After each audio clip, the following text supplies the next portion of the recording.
अच्छा, हमको सिखा रिया है। कभी सोचा है कि 4 रुपए में बिकने वाला ये पान मसाला अजय देवगन, शाहरुख खान और अक्षय कुमार जैसे महंगे एक्टर्स को कैसे अफोर्ड कर सकता है? पान मसाला, गुटखा, खैनी। उप्स, मेरा प्लीज इसे एंड तक देखिए, और अगर आपको इस वीडियो का पॉइंट समझा तो इसे अपने दोस्तों के साथ शेयर कीजिए। सबसे पहला सवाल, ये पान मसाला वाले लोग इतने बड़े स्टार्स को कैसे अफोर्ड कर सकते हैं? फिल्म अवार्ड्स को स्पॉन्सरशिप पान मसाला कंपनीज देते हैं, बड़े न्यूज़पेपर्स की फ्रंट पेज पर बड़े बड़े एड्स छापते हैं, यहाँ तक अपने 30 सेकंड के एड के शूट के लिए फॉरेन लोकेशंस भी जाते हैं। ये सब करने के लिए पैसे तो लगते होंगे, और ये ब्रांड्स ये सारा खर्चा इजीली अफोर्ड कर सकते हैं, क्योंकि भारत का पान मसाला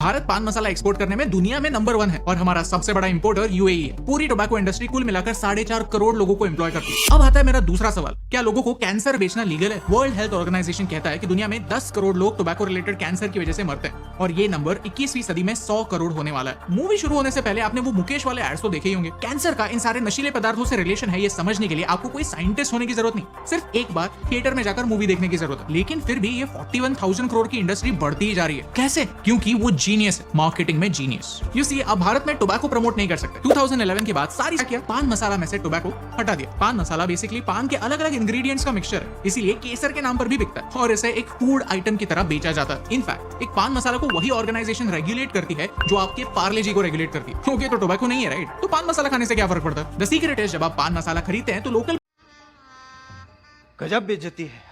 पान की टपरी वाला आपको एक और पैकेट देता है जिसमें असली माल होता है, और ये माल पान मसाला में मिलाने के बाद आपको मुंह का कैंसर मिलता है।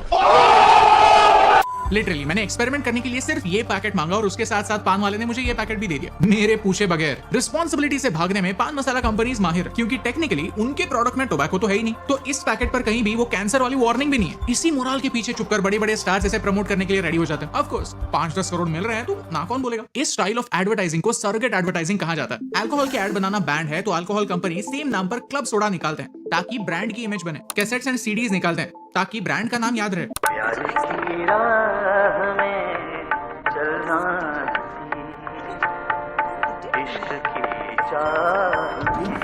पॉपुलर एड कैंपेन्स चलाते हैं जो आपको सालों साल याद रहे। एड में जो प्रोडक्ट ये लोग प्रमोट करते हैं वो आप कभी खरीदते नहीं, लेकिन हाँ, जब आप वाइन शॉप का नाम याद रहता है। सिमिलरली पान मसाला ब्रांड सिल्वर कोटेड इलायची बेचते हैं, जिनका पैकेट उनके पान मसाला या खैनी के पैकेट से एकदम मैच करता है, लेकिन एड में उनका मेंशन नहीं होता। अब इलायची बेचना क्राइम थोड़ी है। इनफैक्ट मैंने एक ब्रांड की चाय की एड देखी जहां हीरोइन का ड्रेस भी खैनी के पैकेट जैसा दिखता है। इस सरोगेट एडवर्टाइजिंग ने किसी भी बड़े स्टार को छोड़ा नहीं है, फिर वो हिंदी का हो या साउथ का, नया हो या पुराना। वेट, तो मैं ये वीडियो क्यों बना रहा हूँ? लोगों को पता है कि ये चीज उनके लिए बुरी है, लोगों को पता है कि स्टार्स एड्स में झूठ बोल रहे हैं, लोगों को पता है कि अगर उन्हें कैंसर हुआ तो वो ट्रीटमेंट भी अफोर्ड नहीं कर सकते। अगर वो बेवकूफ मारो हमको जिंदा मत छोड़ो सालो, हम कोई मंदिर का घंटा है कि कोई भी आके बजा जाता है तो है, क्या फर्क पड़ता है? फर्क तब पड़ता है जब ये बेवकूफी उन लोगों की भी जान लेती है जो खुद पान मसाला खाते हैं। आज तक कोविड से भारत में 5 लाख के आसपास लोग मरे, लेकिन एक ऐसी बीमारी है जो सिर्फ एक साल में 5 लाख लोगों की जान लेती है, और ये कहानी हर साल रिपीट होती है। इस बीमारी का नाम है टीबी, जिसके बारे में कोई कभी बात नहीं करता। पूरी दुनिया के 1/3 केसेस भारत से आते हैं। क्यों? क्योंकि टीबी कोविड की तरह ही ड्रॉपलेट से फैलता है। जब एक इन्फेक्टेड इंसान खांसता है, चीखता है या फिर रास्ते पर थूकता है, तब उनके इन्फेक्टेड ड्रॉपलेट्स उनकी बॉडी से निकलकर हवा में जाते हैं। सवाल यह है कि बाहर के लोग चीखते खांसते नहीं?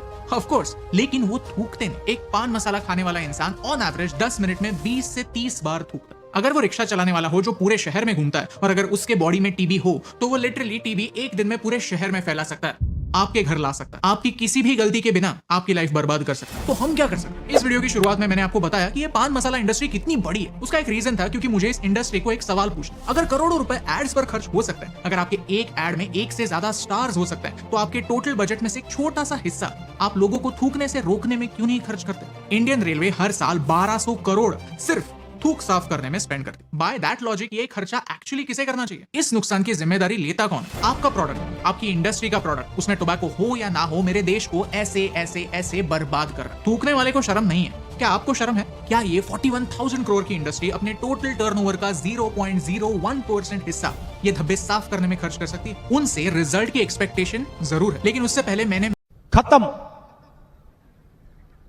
Bye bye, tata, goodbye, गया।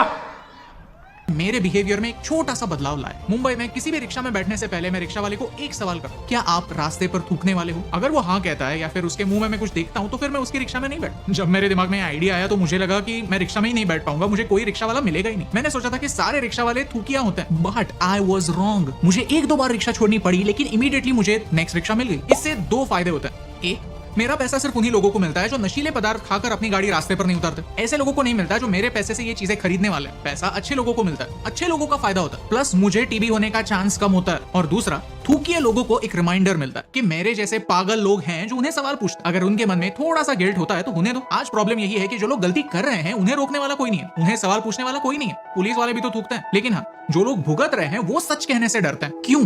मेरा भारत महान। ये गाड़ी के पीछे लिखने वाले लोग वो गाड़ी रुकते ही उसी भारत पर थूकते हैं।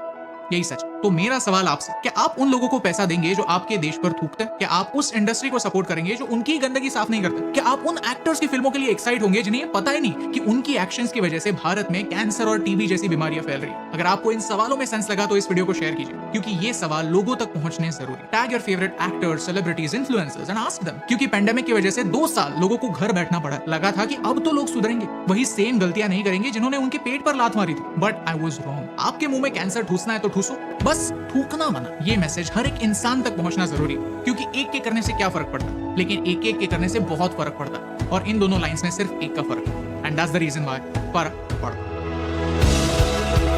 हे दोस्तों, thank you so much for watching this video till the end. अगर आपको ये वीडियो अच्छा लगा तो वो लाइक बटन प्रेस कीजिए। अब आपके एक छोटे से स्टेप से भारत से ब्लड कैंसर कम कर सकते हैं। कैसे जानने के लिए इस वीडियो पर क्लिक कीजिए। अगर आपको आपके बच्चों के साथ एक फन एक्टिविटी स्टार्ट करनी है जो पूरे वर्ल्ड को बचा सकती है तो इस वीडियो को देखिए। Thank you so much for watching this video, क्योंकि आपके सपोर्ट से हमें फर्क पड़ता है। जय हिंद दोस्तों। खत्म। Bye bye, tata, goodbye, गया।